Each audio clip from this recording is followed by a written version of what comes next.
നമ്മുടെ വീട്ടിലേക്ക് ഉപയോഗപ്പെടുന്ന സാധനങ്ങൾ പലപ്പോഴായിട്ട് നമ്മൾ പല കടയിൽ നിന്ന് ബ്രഷ്, പേസ്റ്റ്, ഈ പറയുന്ന പോലെ ബെഡ്ഷീറ്റ്, ഡ്രസ് മെറ്റീരിയൽസ്, കോസ്മെറ്റിക്സ്, അല്ലെങ്കിൽ ക്ലീനിങ് ഐറ്റംസ്, അല്ലെങ്കിൽ ഗ്രോസറി ഐറ്റംസ് പല കടകളിൽ നിന്ന് വാങ്ങിക്കുന്നത് ഒരൊറ്റ തവണ വാങ്ങിക്കുക, അത് ഉപയോഗിക്കുക, ആ സാധനം മറ്റൊരാൾക്ക് റെഫർ ചെയ്യുക. അത്രേ നമ്മൾ ചെയ്യേണ്ട ആവശ്യമുള്ളൂ. ഇത് ചെയ്യുന്നതിനാണ് ഇത്രയും വലിയ വരുമാനം നമുക്ക് തരുന്നത്, അല്ലെ? പക്ഷെ ഇത് എല്ലാവരും ചെയ്യുമ്പോൾ കൃത്യമായിട്ടൊരു പേ ഔട്ട് കൊടുക്കാൻ കമ്പനി കൃത്യമായിട്ടൊരു സിസ്റ്റം ഇവിടെ ഫോളോ ചെയ്യുന്നുണ്ട്. അതാണ് നേരത്തെ ഇവിടെ മാഡം രണ്ട് ചാനലിലൂടെ മാച്ച് ചെയ്യുന്ന സമയത്ത് ഒരു ദിവസം 2000 മുതൽ 30,000 എന്നൊക്കെ പറയുന്നത്. ഇതൊക്കെ കിട്ടിയ ആളുകൾ ഉണ്ടോ എന്ന് ചോദിച്ചാൽ നമ്മുടെ കാലിലെയും കയ്യിലും ഒന്നും വിരലുകൾ പോരാ ഈ 5 കോടിയൊക്കെ വാങ്ങിയ ആളുകളെ എണ്ണിയെടുക്കാൻ. അതിൽ കൂടുതൽ ആളുകൾ ഇന്ന് ഈ ബിസിനസ്സിൽ നിന്ന് വലിയ വരുമാനങ്ങൾ വാങ്ങിയിട്ടുണ്ട്. അപ്പൊ സാധാരണക്കാരിയായ ഞാൻ ഒരു 10,000 12,000 രൂപയ്ക്ക് ഒരു ടീച്ചിങ് മേഖലയിൽ വർക്ക് ചെയ്യുന്ന ഒരു വ്യക്തിയായ എനിക്ക് ഈ ഒരു ബിസിനസ് ചെയ്യാൻ പറ്റുന്നുണ്ടെങ്കിൽ നിങ്ങൾ വിചാരിക്കും വിദ്യാഭ്യാസം മാത്രമുള്ള ആളുകൾക്ക് ചെയ്യുന്ന ബിസിനസ്സാണ്. അല്ല, എൻ്റെ ടീമിന്റെ അകത്ത് 1ാം ക്ലാസ്സുകാരിയുണ്ട്, 10ാം ക്ലാസ്സുകാരിയുണ്ട്, 8ാം ക്ലാസ്സുകാരിയുണ്ട്, എഴുതാനും വായിക്കാനും അറിയാത്ത ആളുകളുണ്ട്, അറബി സംസാരിക്കുന്നവരുണ്ട്, ഹിന്ദി സംസാരിക്കുന്നവരുണ്ട്, മലയാളികളുണ്ട്, കുർഗിലുള്ള ആളുകളുണ്ട്, ജമ്മു ആൻഡ് കാശ്മീരിലുള്ള ആളുകളുണ്ട്. അതായത് ഓൾ ഓവർ ഇന്ത്യയിൽ എവിടെയും ചെയ്യാം, ആർക്കും ചെയ്യാം. ബിസിനസ്സിന് ഭാഷയൊന്നുമില്ല, എല്ലാത്തിനും ഒരേ ഭാഷയുള്ളൂ, അല്ലെ? ഇവിടെ കിട്ടുന്ന 500 രൂപ കേരളത്തിന്റെ അകത്ത് വാങ്ങിയ 500 രൂപ ജമ്മു കാശ്മീരിൽ എത്തിയാലും 500 തന്നെയാണ്. എല്ലാവരുടെയും ഇന്ത്യക്കകത്ത് കറൻസിക്ക് ഒരേ വിലയാണ്, അല്ലെ? അതേപോലെ തന്നെ ഫിജി കാർഡ് എന്ന് പറയുന്ന അവസരം, ഈ ബിസിനസ് അവസരം എല്ലാവർക്കും ഒരുപോലെ ഉപയോഗിക്കാൻ പറ്റുന്ന ഒരു ബിസിനസ് ഓപ്പർച്യൂണിറ്റിയാണ്, അല്ലെ? നമ്മളോട് ഇന്ന് ചോദിക്കുകയാണ് ഒരു സോഷ്യൽ മീഡിയയിലൂടെ വരുമാനം ഉണ്ടാക്കാൻ പറ്റുമോ എന്ന്. ഒരു 5 കൊല്ലം മുന്നേ ചോദിച്ചാൽ നമ്മൾ പുച്ഛിക്കും.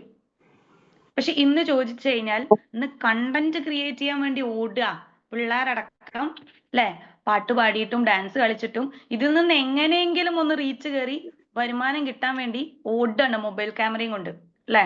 അപ്പോൾ നമുക്കറിയാം സോഷ്യൽ മീഡിയ എന്ന് പറയുന്ന ഒരു സാധനം അത്രയും റീച്ച് കിട്ടുന്ന സാധനം. എന്തുകൊണ്ടാ? ഏറ്റവും കൂടുതൽ ജനങ്ങളുള്ള ഒരു സ്ഥലം എവിടെയാണെന്ന് ചോദിച്ചു കഴിഞ്ഞാൽ ഏറ്റവും കൂടുതൽ കച്ചവടം നടക്കുക, ഏറ്റവും കൂടുതൽ ആളുകളുള്ള എവിടെയാ? അത് ഞാൻ പറയാതെ നിങ്ങൾക്ക് എല്ലാവർക്കും അറിയാം, അല്ലെ? ഏറ്റവും കൂടുതൽ കച്ചവടം നടക്കാൻ പറ്റിയ ഒരു സ്ഥലമുണ്ട്, അതാണ് ഇന്ത്യ. ഭാഗ്യം നമ്മളെല്ലാവരും കേരളത്തിലായതുകൊണ്ട്. കാരണം നമ്മൾ ഇതിന്റെ അകത്താ, അല്ലെ? ഈ അവസരം ഇന്ത്യയിൽ സ്റ്റാർട്ട് ചെയ്ത സമയത്ത് ബോബി ചെമ്മണൂരും ആലോചിച്ചത് തന്നെ ആയിരിക്കും. 145 കോടി ജനങ്ങളുള്ള ഇന്ത്യയിലല്ലാതെ വേറെ എവിടെയാണ് നമ്മൾ ഈ ബിസിനസ് സ്റ്റാർട്ട് ചെയ്യേണ്ടത്? അപ്പൊ എനിക്ക് ഏറ്റവും സന്തോഷം തരാം, ഞാൻ 4 കൊല്ലം മുന്നേ വന്നു.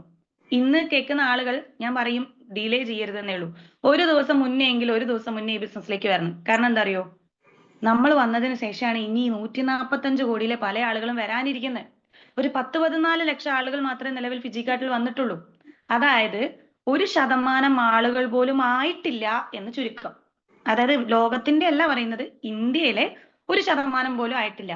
ഇനി കേരളത്തിലെ തന്നെ എടുത്തു നോക്കിയാൽ പോലും 1% ആളുകൾ പോലും ആയിട്ടില്ല. 3.5 കോടിയിൽ കൂടുതൽ ആളുകൾ ഈ ഒരു കേരളത്തിന്റെ അകത്ത് മാത്രമുണ്ട്. അത്രയും ആളുകൾ എത്തിയിട്ടില്ല എന്ന് വേണമെങ്കിൽ നമുക്ക് പറയാം, അല്ലെ? അപ്പൊ നമ്മുടെ ഒരു സ്കോപ്പ് ആലോചിച്ച് നോക്കെ. നാളുകളിൽ ഈ പറയുന്ന വ്യക്തികളൊക്കെ നമ്മുടെ കമ്മ്യൂണിറ്റിയുടെ ഒരു ഭാഗമായിട്ടുണ്ടെങ്കിൽ, നമ്മുടെ കൂടെയാണെങ്കിൽ, ഇവരിൽ ആര് നാളുകളിൽ എന്ത് പർച്ചേസ് ചെയ്താലും, ഇന്ന് ഫ്ലിപ്കാർട്ടിൽ നിന്നോ ആമസോണിൽ നിന്നോ എന്തെങ്കിലും ഒരു പർച്ചേസ് ചെയ്യാൻ നമ്മളോട് ആരെങ്കിലും അനുവാദം ചോദിക്കുന്നുണ്ടോ? നമ്മൾ എത്ര ആളുകൾക്ക് ഈ ആപ്ലിക്കേഷൻ പരിചയപ്പെടുത്തി കൊടുത്തു? ആരെങ്കിലും നമ്മളോട് ചോദിക്കുന്നുണ്ടോ? എന്റെ ബാഗ് കണ്ട്, എന്റെ വാച്ച് കണ്ട്, എന്റെ മൊബൈൽ കണ്ട് എത്രയോ ആളുകൾ ഇത് എവിടെ നിന്ന് വാങ്ങി എന്ന് ചോദിച്ച് ഈ ആപ്ലിക്കേഷൻ ഡൗൺലോഡ് ചെയ്തിട്ടുണ്ട്, അത് വീണ്ടും വീണ്ടും പർച്ചേസ് ചെയ്യുന്നുണ്ട്. എത്രയോ ആളുകൾ ജ്വല്ലറിയിൽ പോയി പർച്ചേസ് ചെയ്യുന്നുണ്ട്, അല്ലെ? ഗോൾഡ് നമ്മൾ പറഞ്ഞ വാക്കിന്റെ പുറത്ത് നമ്മളോട് പറഞ്ഞിട്ടാണോ വീണ്ടും വീണ്ടും ഇവർ പർച്ചേസ് ചെയ്യുന്നത്? അല്ല, അവർക്ക് ആവശ്യമുള്ളപ്പോൾ അവർ വാങ്ങിക്കുന്നു. അപ്പൊ ഇത്രയും ആളുകൾ നാളുകളിൽ നമ്മുടെ കൂടെയാണെന്നുണ്ടെങ്കിൽ അവർ ആരെന്ത് ആവശ്യത്തിന് ഫിജി കാർഡ് എന്ന് പറയുന്ന കമ്പനിയിൽ നിന്ന് എവിടെ പർച്ചേസ് ചെയ്ത് കഴിഞ്ഞാലും നമ്മുടെ അക്കൗണ്ടിലേക്ക് വരുമാനം. ഇന്ന് ഫ്ലിപ്കാർട്ട്, ആമസോൺ പറയുന്ന കമ്പനികൾ അവരുടെ മാനേജ്മെന്റ് ഉണ്ടാക്കുന്ന വരുമാനം നാളുകളിൽ നമ്മളിലേക്ക് എത്തിക്കാൻ പറ്റുന്ന വലിയൊരു പ്ലാറ്റ്ഫോമിന്റെ പേരാണ് fijiCart.com, അല്ലെ? ഈ ഇത്രയും വലിയ സാധനം ആയതുകൊണ്ട് തന്നെ ഇത് എല്ലാവർക്കും മനസ്സിലാവണമെന്നില്ല. അതുകൊണ്ട് ഈ കണ്ണുപൊട്ടന്മാര് ആനയെ കാണാൻ പോയൊരു കഥ നിങ്ങൾ കേട്ടിട്ടുണ്ടാവും, അല്ലെ? ആനയുടെ വാല് പിടിച്ച ആള് അതാണ് ആന എന്ന് പറയും, കൊമ്പ് പിടിച്ച ആള് അതാണ് ആന എന്ന് പറയും, അല്ലെ? അതുപോലെ കുറച്ച് മാത്രം അറിവുള്ള ആളുകളോട് നിങ്ങൾ പോയി ചോദിക്കുന്ന സമയത്ത് ആനയെ മുഴുവനായിട്ട് കണ്ണ് തുറന്ന് കണ്ട ആളുകളോട് ചോദിച്ച പോലെ ഉള്ള ഒരു ഉത്തരം നിങ്ങൾക്ക് ചിലപ്പോൾ കണ്ണില്ലാത്തൊരു മനുഷ്യനോട് ചോദിച്ചാൽ കിട്ടില്ല. കിട്ടില്ല. അതുകൊണ്ടാണ് പറഞ്ഞത് ഈ ഒരു അവസരത്തിൽ വിജയിച്ച ആളുകളോട് എന്ത് ചെയ്യണം എന്ന് ചോദിച്ചാൽ വിജയിച്ച ആളുകൾ നിങ്ങളെ വിജയിപ്പിക്കുന്നുള്ളതാണ്. ഞാൻ ഈ ബിസിനസ്സിൽ വന്നപ്പോൾ എന്റെ കൂട്ടുകാരിയോട് ചോദിച്ച് മനസ്സിലാക്കി ഞാൻ വന്നു. അപ്പൊ ഇവിടെ എന്താ വെച്ചാൽ വേറെ ഏത് മേഖലയിലും കിട്ടാത്തൊരു പ്രത്യേകതയുണ്ട്. എന്താണ് ആ പ്രത്യേകത എന്ന് ചോദിച്ചു കഴിഞ്ഞാൽ വേറെ ഏത് മേഖലയിലാണെന്നുണ്ടെങ്കിലും നമ്മൾ ഒറ്റയ്ക്ക് പണിയെടുക്കണം എന്നുള്ളതാ. നമ്മുടെ പണി വേറെ ആരും എടുത്തു തരില്ല. പക്ഷെ ഈ ഒരു ഭാഗത്തൊരു പ്രശ്നമുണ്ട്. ഞാൻ ഇല്ലെങ്കിലും എന്റെ കൂടെയുള്ള ആളുകളും എന്റെ മേലെയുള്ള ആളുകളും എന്നെ സഹായിച്ചോളും എന്നുള്ള. അതിന് ഏറ്റവും വലിയ ഉദാഹരണമാണ് ഈ ഒരു ബിസിനസ്സിൽ.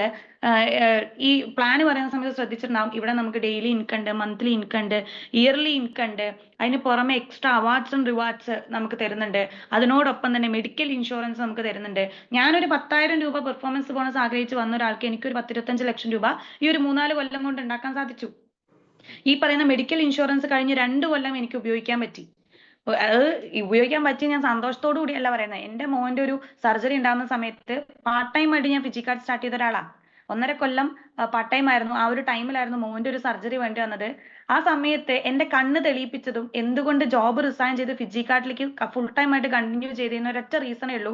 ഞാൻ ആ ജോബിലും ഉണ്ടായിരുന്നു, ഫിജിക്കാർഡും പാർട്ട് ടൈം ആയി ചെയ്യുന്നുണ്ടായിരുന്നു. ആ ഒരു പർട്ടിക്കുലർ സ്റ്റേജിലാണ് എന്റെ മോന് അപ്പൻഡൈറ്റിസ് എന്ന് പറയുന്ന ഒരു അസുഖം പിടിപെട്ട് അതിന്റെ ഒരു സർജറി വേണ്ടി വന്നു. ഒരു 7 ദിവസം എനിക്ക് ഹോസ്പിറ്റലൈസ് ചെയ്യേണ്ടി വന്നു. ഈ 7 ദിവസം എന്റെ ലൈഫിൽ എനിക്ക് ഒരുപാട് ചിന്തിക്കാനും ഒരു തീരുമാനം എടുക്കാനും പറ്റിയൊരു ടൈമായിരുന്നു.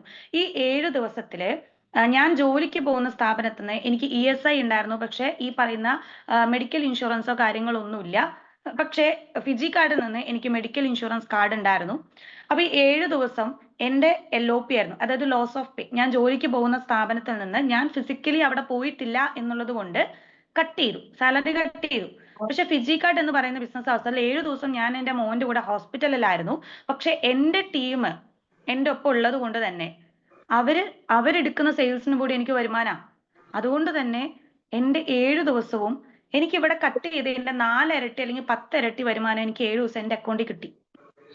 ഡെയിലി ജോലിക്ക് കൊല്ലങ്ങളായിട്ട് പോയിട്ടിരുന്നവിടെ ഒരു 7 ദിവസം ഇല്ലാണ്ടായപ്പോൾ സാലറി കട്ടായിരുന്നെങ്കിൽ ഇപ്പുറത്ത് വെറും 1.5 കൊല്ലം മാത്രം ചെയ്ത ബിസിനസ്സിൽ നിന്ന് ഞാൻ ഇല്ലെങ്കിൽ പോലും എന്റെ അക്കൗണ്ടിലേക്ക് വരുമാനം. ഞാൻ അവിടെ ഇല്ല, പക്ഷെ എന്റെ അക്കൗണ്ടിൽ വരുമാനം. എന്റെ ടീമിനെ കോർഡിനേറ്റ് ചെയ്യാൻ എനിക്കൊരു ഫോൺ കോൾ മാത്രം മതിയായിരുന്നു. പക്ഷെ അത് എനിക്ക് ഒരിക്കലും എവിടെ ചെയ്യാൻ കഴിയില്ല, ഒരു ജോലിയിലിരിക്കെ ചെയ്യാൻ കഴിയില്ലായിരുന്നു. അപ്പൊ ഞാൻ ആലോചിച്ച നാളുകളിൽ എനിക്ക് ആരോഗ്യം ഇല്ലാണ്ടായാൽ ഇത് തന്നെയല്ലേ അവസ്ഥ? എന്റെ വീട്ടിൽ ആർക്കെങ്കിലും ഇല്ലാണ്ടായാൽ നമ്മുടെ വരുമാനം നിന്നു. ഫിജി കാർഡ് അന്ന് സീരിയസ് ആക്കാൻ രണ്ടാമത്തെ കാരണം 78,000 രൂപ അന്ന് ബില്ല് വന്ന സമയത്ത് 1 രൂപ പോലും എനിക്ക് കൊടുക്കേണ്ടി വന്നില്ല. കാരണം റീഇൻവെസ്റ്റ്മെന്റ് അല്ല, അതായത് നമ്മൾ ആദ്യം അടച്ച പൈസ പിന്നീട് തിരിച്ചു തരുന്ന പരിപാടിയല്ല. ഒരു കാർഡ് ഉണ്ട്, ICICI ലംബാർഗിന്റെ. ആ കാർഡ് അവിടെ ഞാൻ കൊടുത്തു. ഞാൻ വളരെയധികം ടെൻഷൻ ആയിരുന്നു, എത്ര ബില്ല് വരും എന്ന് എനിക്കറിയില്ല. പക്ഷേ ലാസ്റ്റ് ഡിസ്ചാർജ് ചെയ്തിരുന്ന സമയത്ത് പ്ലാസ്റ്റിക്കിന്റെ ചാർജായ 800 രൂപ മാത്രം അടച്ച് ഞാൻ അവിടെ നിന്ന് ഇങ്ങോട്ട് ഇറങ്ങി.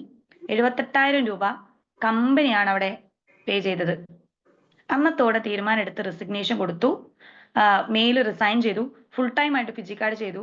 മൂന്നാമത്തെ റീസൺ, എന്നെ വിശ്വസിച്ച് ഈ ബിസിനസ്സിൽ വന്ന ഒരുപാട് ഫാമിലി മെമ്പേഴ്സിന്റെ അവസാന പ്രതീക്ഷയായിരിക്കും ചിലപ്പോൾ ഫിജിക്കാർഡ്.com. ആ പ്രതീക്ഷയ്ക്ക് അനുസരിച്ച് ഞാൻ വാങ്ങിയ വരുമാനം മറ്റുള്ള ആളുകളിലേക്ക് എത്തിച്ചു കൊടുക്കണം എന്നുള്ള ആത്മാർത്ഥമായിട്ടുള്ള ആഗ്രഹം. അതിന് വേറൊരു കാര്യമല്ല, എന്റെ കയ്യിൽ പൈസ വന്ന സമയത്ത് ഒരു മനുഷ്യന്റെ കുട്ടിനോട് ചോദിക്കാണ്ട് എന്റെ അച്ഛനും എന്റെ അമ്മയ്ക്കും എന്റെ സഹോദരങ്ങൾക്കും എനിക്ക് ഒരുപാട് കാര്യങ്ങൾ ചെയ്തു കൊടുക്കാൻ പറ്റിയിരുന്നു.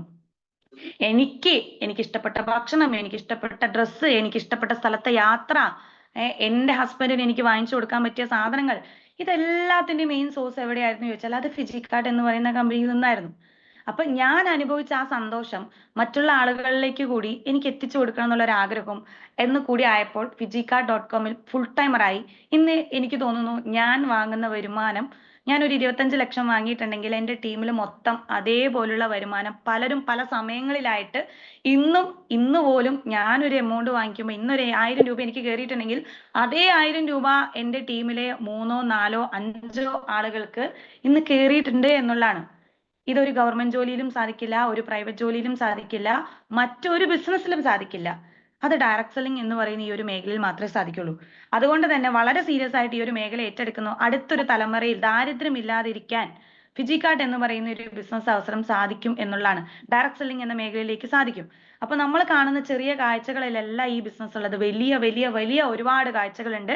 ഒപ്പം ഫിനാൻഷ്യലി നമുക്ക് സെറ്റിൽ ആവാൻ പറ്റുന്ന ലക്ഷങ്ങളോ കോടികളോ പതിനായിരങ്ങളോ ഒക്കെ കടങ്ങളുണ്ടോ, അല്ലെങ്കിൽ ആഗ്രഹങ്ങളുണ്ടോ, ഒരു വീട് വെക്കാൻ, കാറ് വാങ്ങാൻ ആഗ്രഹങ്ങളുണ്ടോ? ആഗ്രഹങ്ങൾ മാത്രം ചേർത്ത് പിടിച്ചിട്ട് കാര്യമില്ല.